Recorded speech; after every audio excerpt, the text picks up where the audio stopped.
দাদু কর্তৃক দর্শিতা নাতনি।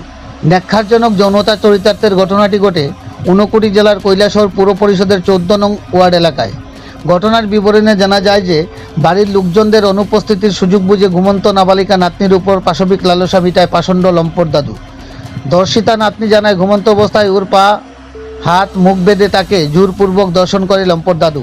দাদু কর্তৃক নাতনির দর্শনের ঘটনার মতো ন্যাক্কারজনক সামাজিক অবক্ষয়ে ফের আরেকবার দাদু নাতনির সম্পর্ককেও কালিমালিপ্ত করল বলে মনে করছেন তত্ত্ববিজ্ঞ মহল।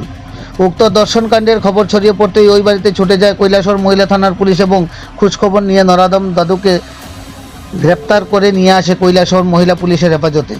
কৈলাসহর মহিলা থানার ওসি জানিয়েছেন, দর্শিতা নাবালিকা কন্যার অভিযোগ মূলে লিপিবদ্ধ করে সংশ্লিষ্ট ধারায় মামলা রুজু করে অভিযুক্ত দর্শকের বিরুদ্ধে যথোপযুক্ত পদক্ষেপ গ্রহণ করা হবে। পাশাপাশি উক্ত দর্শনকাণ্ডে আরও বিস্তারিত তথ্য জানতে অভিযুক্ত দাদুকে জোর জিজ্ঞাসাবাদ চালিয়ে যাচ্ছে কৈলাসহর মহিলা থানার পুলিশ। এখন দেখার বিষয় মহিলা থানার পুলিশ অভিযুক্ত দর্শকের বিরুদ্ধে কী পদক্ষেপ গ্রহণ করে।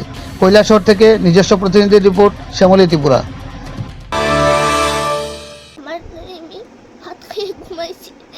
ঘুমানোর পরে আমি বুকুর উপরে বালিশ রাখছিলাম।